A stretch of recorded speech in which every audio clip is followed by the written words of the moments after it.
Hello, my name is Herdai. I'm with Dr. Jon Skilton today, who is an emergency medical physician at Scripps and Sharp. Thank you so much for being with me today. Happy to be here. So I was looking through your education, and in 2001 you joined Penn State. I did, yeah. And you graduated with a Bachelor of Science? Bachelor of Science in Economics, actually. Yeah, in economics, yeah. Yep. That was my question. So, was there a reason why you chose economics as your minor? Well, so that was my major. When I first started college in 1999, I went to a small state school in Pennsylvania called East Stroudsburg University. I wasn't sure what I wanted to do, and I thought business was a good kind of general area of study.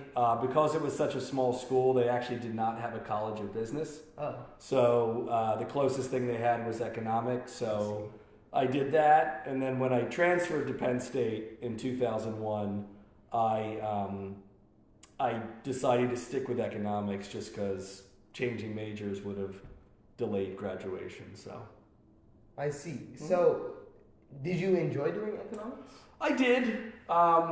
I think I would have enjoyed it more now or when I was older. When I went to college, I wasn't as mature as some college students should be. So I sort of just went to classes but didn't really engage myself in them. And it's actually a regret for me because I do remember some of the classes, enjoying them. But I was a little more focused on, sports, and I worked. And I just sort of went to class, incidentally on the side. But I did enjoy it. Yeah. So which sports did you play? I was, growing up, my three big sports were, baseball and golf were my two big sports. I was pretty good at both of them. I played on the high school basketball team, too. I was an average player. I wasn't getting recruited by any colleges for that, but baseball and golf are my two main sports, yeah. Nice. So, you also did a Bachelor of Science, so why did you switch from, you didn't switch, but you also did Bachelor of Science? I'm trying to understand how that works. So, I graduated with the bachelor's in economics, and then I decided once I graduated that I wanted to go to medical school, and contrary to what a lot of people think, you don't have to be a pre-med major as an undergrad. You can major in anything, English, economics, world history, French literature, as long as you have the prerequisites for medical school, the chemistries, the biologies, the physics, the maths. So I went back and got my prerequisites for medical school. I see. So I didn't receive a second degree. Oh. There was a program I did at University of Pennsylvania that gave you a certificate, but it was only a year of upper level science coursework just to kind of help pad your resume, but also get you some of those hard sciences to be better prepared for medical school.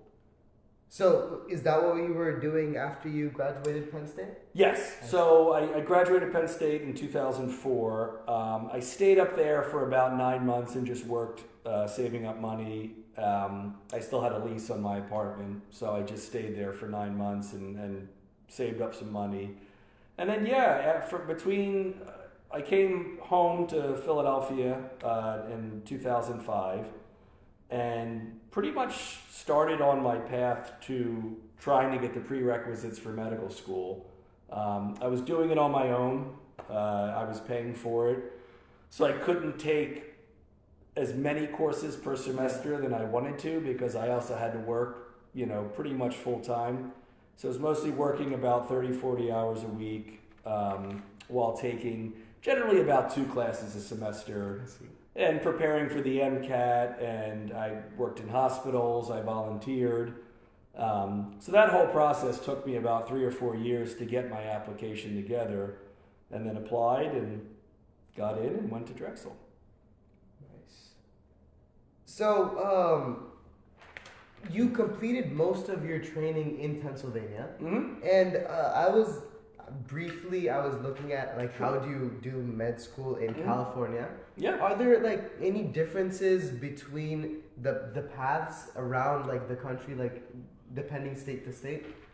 Generally, the pathway is pretty set because there's an overarching committee or organization that runs medical education. So the idea is everybody pretty much, whether you go to Drexel in Philadelphia where I went, whether you go to Harvard in Boston, whether you go to UCSD in San Diego, at the end of those 4 years, most people basically come out with the same knowledge. Now, depending on what specialty you go into, a lot of your elective rotations in medical school will differ. So there's kids that came out that wanted to do orthopedics that were much stronger in orthopedics. There were people that wanted to do OBGYN. But in general, everybody takes the same medical licensing exams. Every school does it slightly differently. I know University of Pennsylvania in Philadelphia has a slightly different timing of their curriculum. But for the most part, everybody takes the same licensing exam, and so the education is pretty much the same. So when I was looking through briefly about the California, how to get your like become a doctor. Doctor is a very like wide term, but like Sure. generally. It was saying like around 9 to 11 years of education before you can get the doctor. Not education per se, but there was also something called residency. Yep. Can you help me understand what residency is? Sure. So yeah, everybody who goes to medical school, you need to do, get a bachelor's, an undergraduate degree in whatever, including the prerequisites. And then medical school is 4 years. Generally, the first 2 years is mostly classwork, lectures, didactics, things like that. They throw in some clinical skills here and there. And then third and fourth year are your clinical years, where that's when you're in the hospital doing your rotations. There's sort of a core set of rotations that everybody has to do third year. And then fourth year is where you more focus. I wanted to do emergency medicine, so I did several emergency medicine electives. Whereas if someone is considering doing pediatrics, they'll do more focus in pediatrics. So then when you graduate medical school, it's when you get your MD or DO, and then you apply, while you're still a medical student, you apply for a residency. So if you want to be a general surgeon, you don't just graduate medical school and then start doing surgery. You have to do a general surgery residency, which most are about 5 years. I wanted to be an emergency room physician, so I had to do an emergency medicine residency, which some are 3 years, some are 4 years. There's a new push to make them all 4 years, but that's another subject. So if you see someone that's an OBGYN or a pediatrician or a neurosurgeon or an anesthesiologist, they did a residency in that particular specialty after medical school. And most residencies, the shortest, are generally 3 years. There's some very high focused specialties like neurosurgery, urology in some cases, that can be 6 or 7 years of residency. So I understood that it's like kind of like a job, but you're still learning a lot while doing that in the process? Yes, it's very much hands-on training. You're under the supervision of what's called attending physicians. They're your supervisor physicians. Have been doing it for X amount of years. They've completed a residency. But yeah, it's basically on-the-job training. You do get paid, not a lot, especially for the number of hours you work.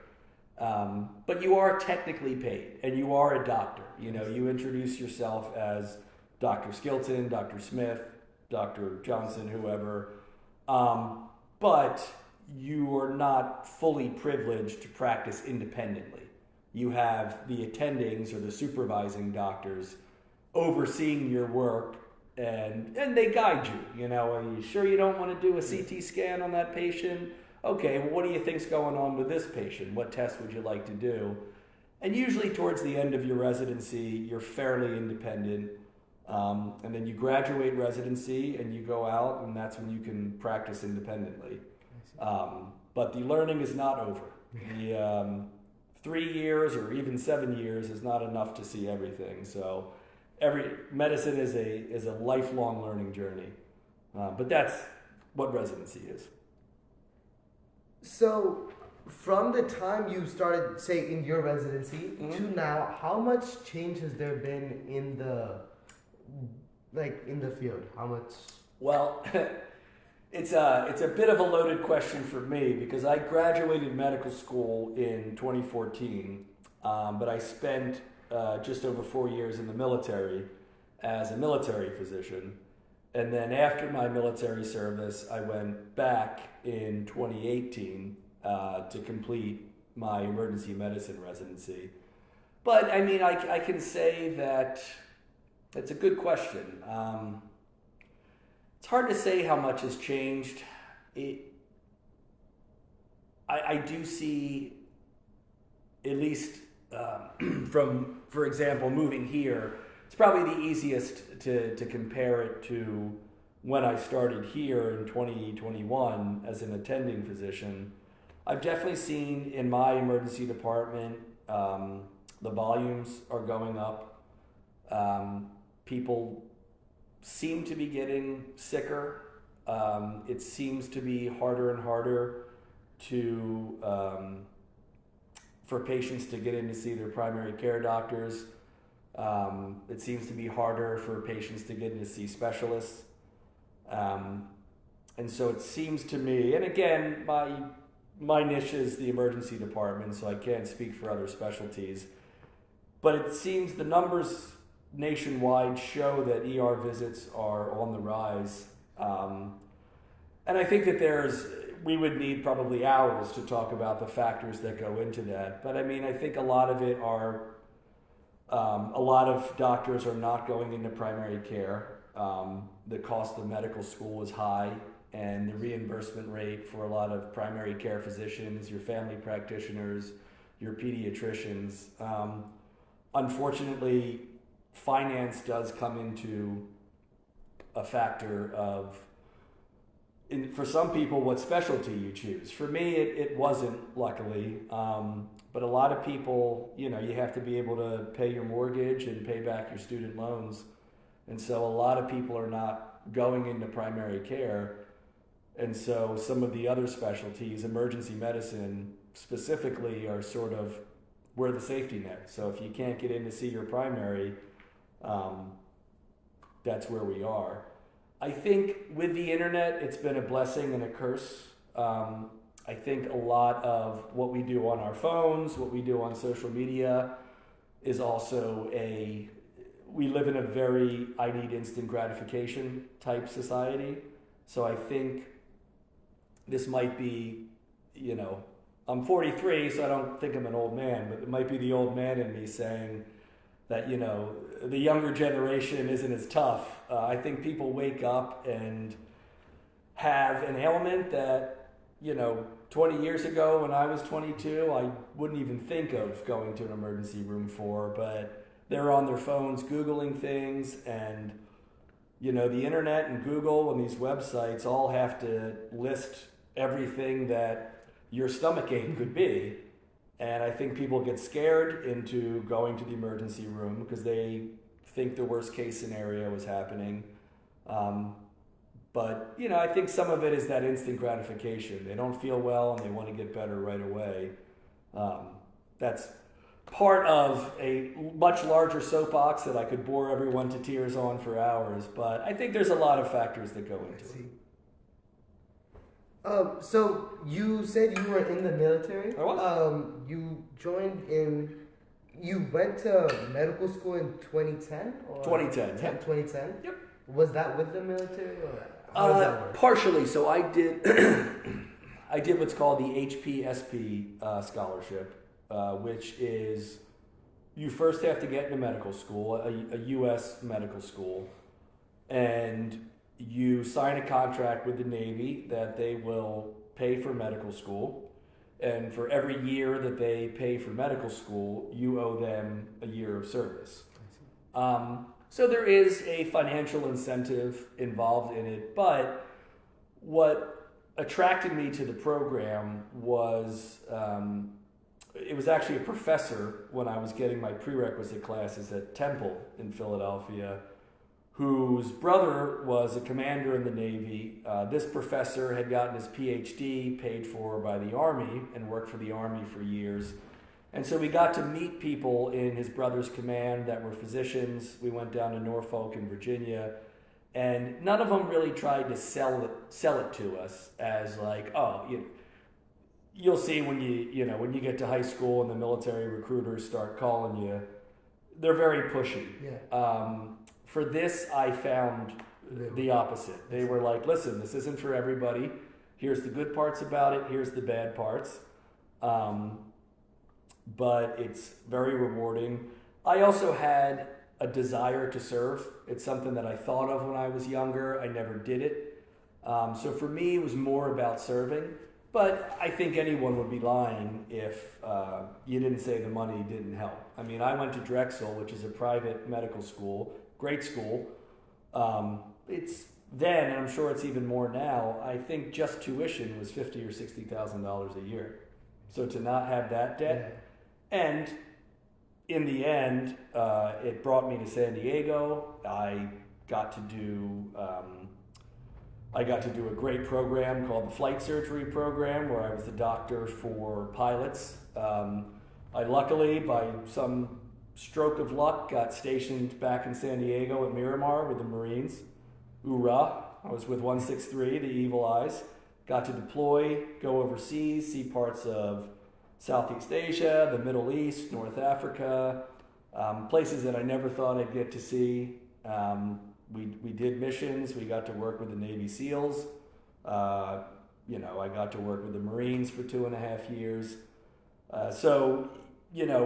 Money aside, the experience was unbelievable, and I wouldn't trade it for anything. But again, we live in a world where we have mortgages, we have rent. I have a kid who needs insurance, and we have car payments. So not having that medical school debt is a huge part of it too. So you were a flight. Wait, first, what is advanced trauma life support? ATLS. So that's basically that's the training you do. You get certified usually when you're in medical school, especially if you're going into emergency medicine. ATLS is basically a course that you take. There's other similar courses like ACLS, Advanced Cardiac Life Support. It's basically learning how to take care of traumas that come into your emergency room. So if you have a gunshot wound to the chest, there's, I don't want to say protocols or algorithms, but there's certain things that you do. It's similar to CPR, ACLS. So if someone comes into your hospital and their heart's not beating, they're in cardiac arrest, this committee or this organization has come up with, this is how you treat this to ensure the highest survival rate. So they're just all certifications that every emergency room physician has. I was just seeing that all over the place. So there's a lot of letters that go with medicine. Some of them mean more than others, but ATLS is a big one that you should know. So, as a flight surgeon, you were administering care to the people who were flying?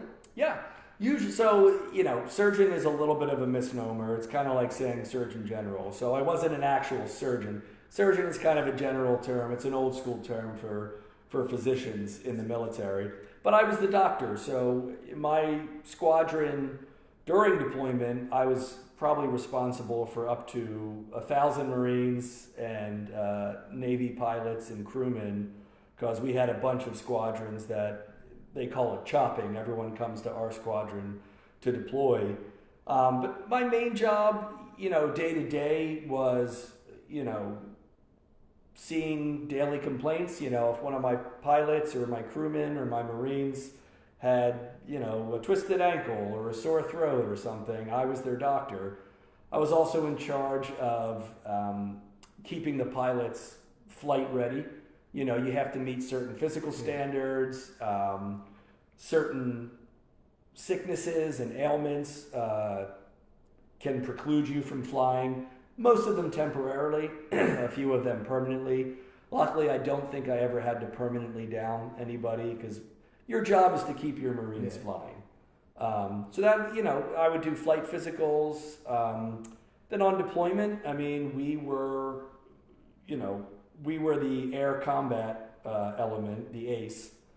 And I was the flight surgeon on deployment, so I was to make sure all my pilots were up to date, all my crewmen were up to date. And then when we did combat missions, the whole entire ship, there were multiple, it wasn't just me, there were multiple doctors and medical officers on the ship. You know, if there were injuries, which, you know, unfortunately happen in combat, we were the medical receiving.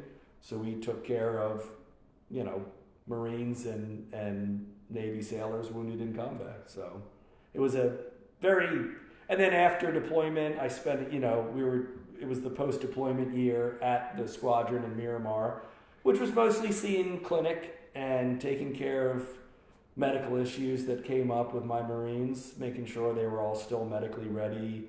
You know, I sat as department head. So a lot of, you know, some medical responsibilities, some more administrative responsibilities, but a lot of fun and a lot of work, but a lot of fun. Nice. Yeah. So, you were able to like go to, you said Southeast Asia, the Middle East, and where else? North Africa. North Africa. Yeah, there's a international base in Djibouti called Camp Lemonnier. It's mostly French U.S. base. And we would sort of do missions out of there, but we were kind of around Yemen and Oman, and we'd go through the Strait of Hormuz, where Iran was to the east, in Saudi Arabia's to the west, and just there kind of making sure, you know, the shipping lanes at that time, you know, the Houthi rebels were doing things in Yemen that we had to intervene with. And, you know, there's a lot of, you know, things going on there, certain ships transporting illegal weapons and things like that, that were sort of, our presence there was kind of a, hey, you know, we're here, so if you're going to try to do stuff, we might intervene. Same thing with, you know, we were in the South China Sea for a while, because China was trying to cut off some shipping lanes for other countries, so a lot of it's more, it almost seems more diplomatic than military, but, you know, we were with Marines and Navy, so if the military part had to be ramped up, that's what we were there to do. I see. Yeah. So when you were when you were in those different countries, if there were civilians who were also hurt, would you go help them? In some cases, yeah. We did I don't know if the word medical mission is necessary, but I guess medical mission would be sort of the right term for it. There might be another that's escaping me. But yeah, we did some of our, I didn't actually get to go ashore on this one, which was a shame, but some of our doctors went ashore with to Malaysia with some of the Malaysian military and treated a lot of the civilians in a village. And yeah, I mean, if someone needed something, it rarely came up because most of the places we went to were military bases, whether it was, you know, Bahrain or Lemonnier or Kuwait. A lot of those countries kind of have their own medical system in place. But we did Malaysia, and we did, I think there was, if I remember correctly, I think it was a Filipino ship that one of the sailors I think, had appendicitis, and they didn't have the surgical capabilities on their ship, so we flew a medevac to their ship and brought them to our ship, and our surgeon, a good buddy of mine, Tim, performed an appendectomy on one of the Filipino sailors, and he, it might not have been the Philippines, I might be misremembering that, but anyway, it was a country that was not the United States. But yeah, our surgeon performed surgery, they recovered on our ship, and then we flew them back there. So it was a lot of things like that. I see. Yeah. That's actually pretty cool. Oh, it was great. So now, shifting gears, right now you work at Scripps and Sharp. Correct. The Scripps I work in is the urgent care up at, it's called the Scripps Jefferson Clinic. It's an urgent care by name, but it's mostly staffed by emergency room physicians, and we have almost the same capabilities as my emergency department. There's some things that we don't do there at the urgent care. We don't intubate, put in breathing tubes.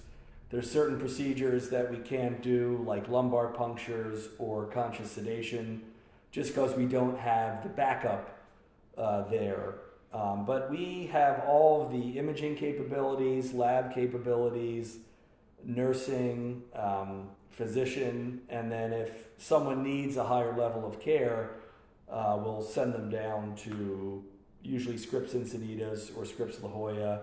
In a real emergency like a heart attack or a stroke, we might send them to Tri-City because it's only about a mile away and it's the closest facility.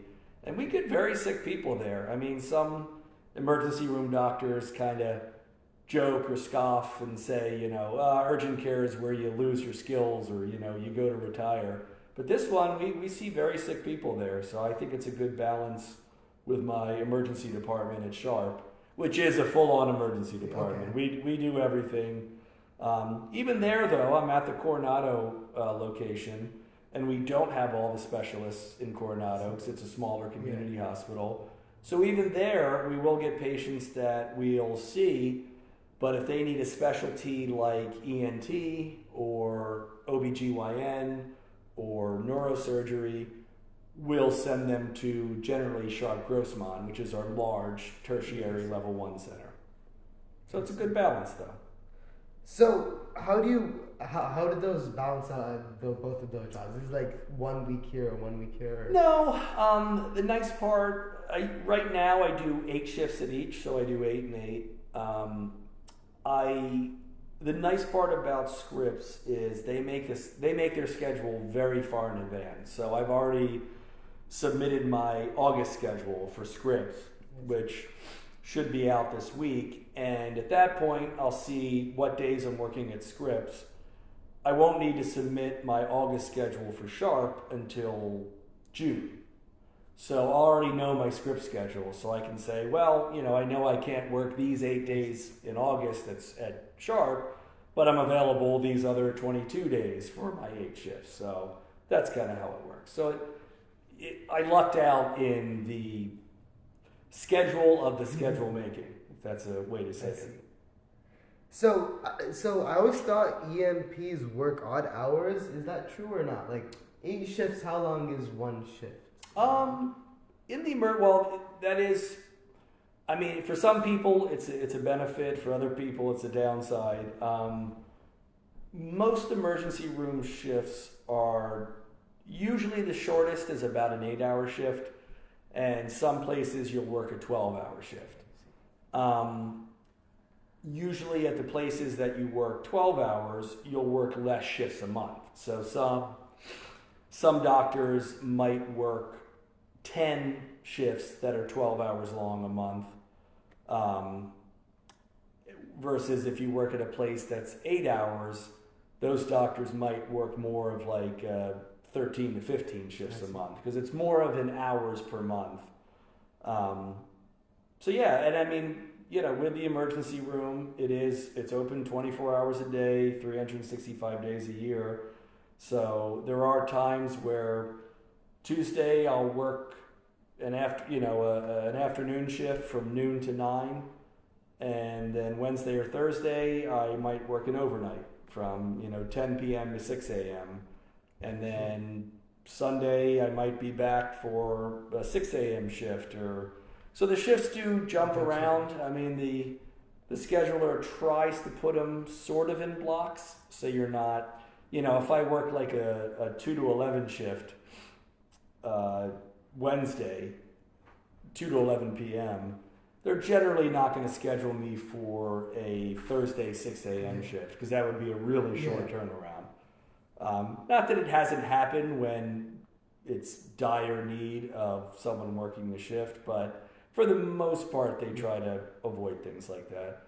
But it can still get tough jumping around. It messes up your sleep schedule, and that's part of the life, though. So I also understand that you like playing the guitar. I do. Guitar and piano? Yeah, I do, yeah. When did you start playing?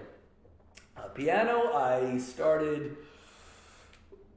My brother, sister, and I all took lessons growing up. My mom as well. My dad was the only one that did not. I think I started at 5 or 6 taking piano lessons. I did that for about 9 or 10 years. When I was a teenager, I unfortunately stopped because, I didn't think it was cool to play piano. I wanted to play guitar instead. So at about 15, 16, I picked up the guitar and kind of self-taught myself that. I had friends that played guitar too, so we sort of learned from each other. But then in my 20s, I kind of picked the piano back up again, and sort of, I mess around with both. I don't do anything serious. I played in a few like fun college bands here and there, but nothing too serious where I thought it was going to go anywhere. Cool. But yeah, still love to play. I play for my son, who loves it. He's 1, but he strums the guitar, or he'll bang on the keys, and I hope he's into music when he gets older, because I love it, and I'm happy it's something I can do. So, what do you see the landscape of emergency service and surgery in general looking like in the near future, like 20 to 35, around that time? Well, it's tough to say. Every year or every couple years, there's kind of new legislation, and even it can change from administration to administration. There is a fear that there are going to be not enough emergency medicine physicians. I think that the year they're looking at about is 2030, 2035.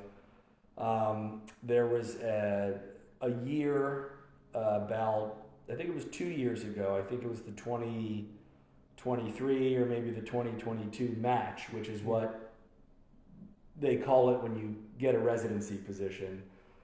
And I forget the number, so don't quote me on it, but I think it was in the hundreds, like multiple hundreds of emergency medicine residency spots did not get filled because not enough medical students were applying. Emergency medicine does have a pretty high burnout rate. It's stressful work, it's hard work. The patients can be very rewarding, but they can be very difficult to deal with at times. The hours, the weekends, the holidays, the overnights, it's not for everybody. And a lot of people go into it with an idea of what it's going to be, and that idea is different than what the reality is. And I think that kind of, I know, it's happened to friends, I know colleagues, that it burns people out. And I think a lot of people are starting to focus more towards non-stressful specialties, or even non-clinical pathways in medicine. That's a very big thing these days. It's unfortunate because the emergency room and emergency department, as we call it now, is obviously an essential thing. If you get hurt at 2 a.m, or you're uninsured, or whatever, you need a place to go. Clinics aren't open, most urgent cares aren't open, your doctor's office isn't open. So it's important that they stay open. But the fear is that it's going to be understaffed, and there's measures in place that some people like, some people don't like.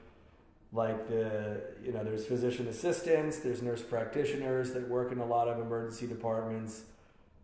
There's mixed feelings about that, depending on who you ask. Some people think you need more doctors. Some people think that the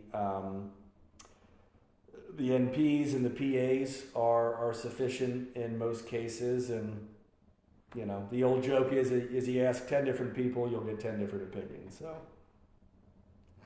Yeah. Hope this next question doesn't sound too insensitive. No.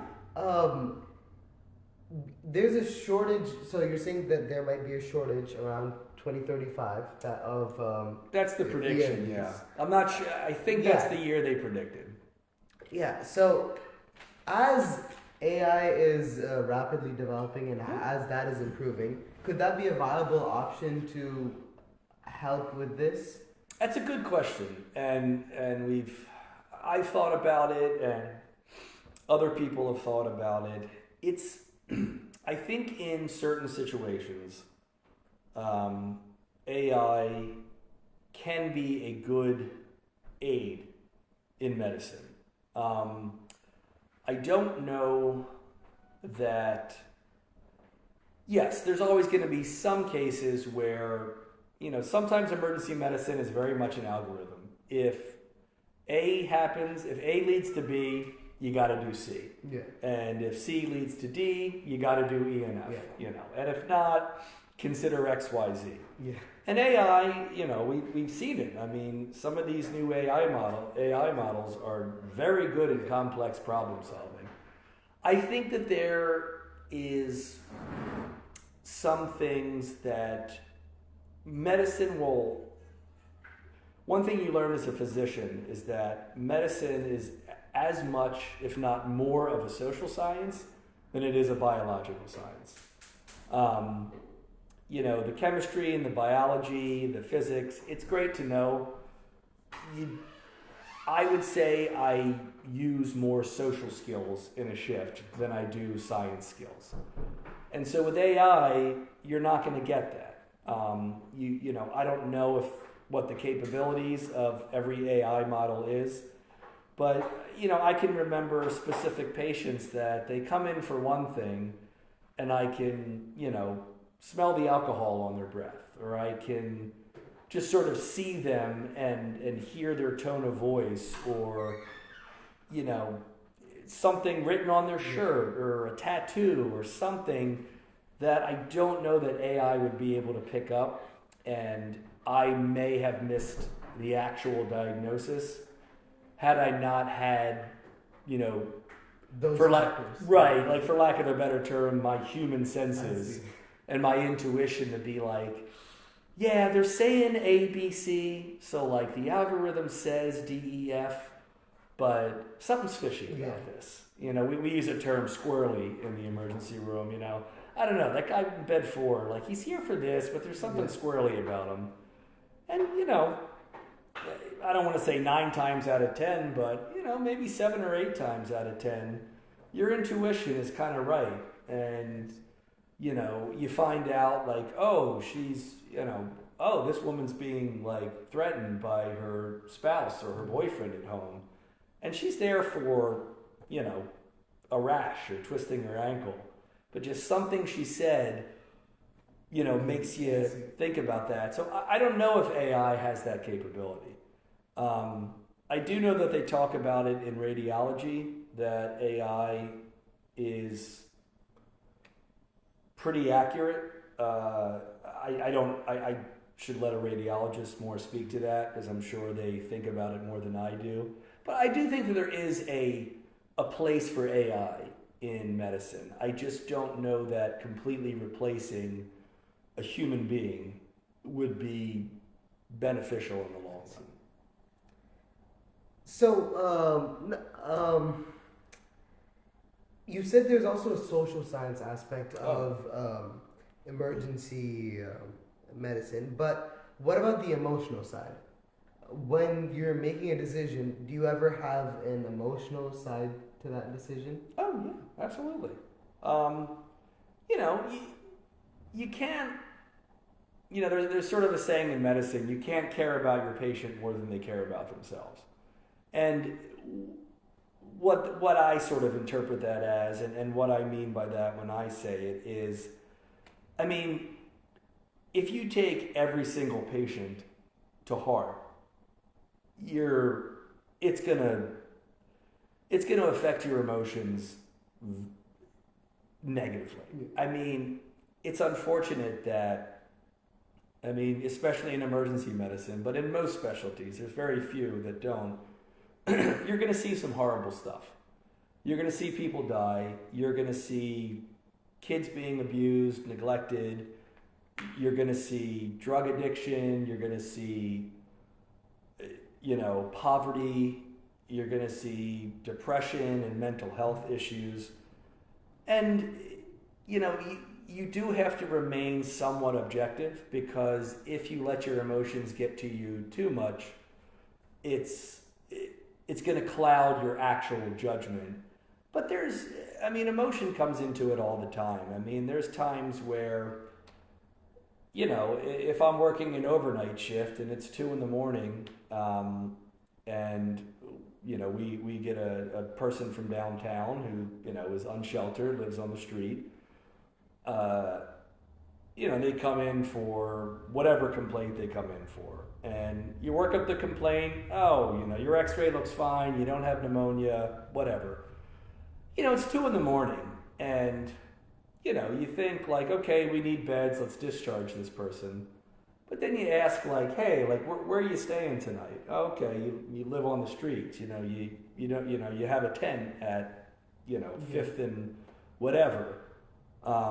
Well, it's chilly out tonight. It went down to 38 degrees. Like, why don't we just let this guy stay until at least the sun comes up, and so he's not going home to the freezing cold. You take stuff like that into consideration. People come in with, anxiety and mental health problems, but you find out that, this is the anniversary that they lost their child 6 years ago, and it's, you think about that, like, man, as much as an emergency room doctor, you don't dream about taking care of people with an anxiety attack. That's, that's not what you go in emergency medicine for. It's part of it, but you take that human and emotional part of it, and you're like, okay, like, even when, people talk about their sympathy and their empathy tank, your tank's only so full, and you use it up, and, your tank can get empty sometimes, where, we're human too. We go into the next room where someone has another complaint, but when you dig deep and sort of put an emotional side to it, most of the time it helps you treat the patient better. But yeah, you can't, deaths will get to you. But as a doctor, you have to go into the profession knowing that you're going to see some horrible stuff, including death. And, everyone deals with it differently. But I found that as cold as it might sound, you do have to separate yourself emotionally from it, to a degree. If someone's, mother just died, you don't walk into the room eating a sandwich saying like, oh, hey, real sorry about your mom. Is she an organ donor? You have to be, but you can't walk in and treat every patient like it's your mother that died, because you'll never get through a shift without breaking down each day. So yeah, but yes, to that long-winded answer was yes, emotion comes into it. Thank you. Yeah, Thank you so much. No, of course. This was a great interview. Thank you so much for the opportunity. Of course. I'm happy to answer any other questions. I have 10 more minutes if you have anything else, but if you're ready to wrap it up. I think I'm good. Thank you very much. Of course, man. Thank you so much. Appreciate it. Yeah, it's fun.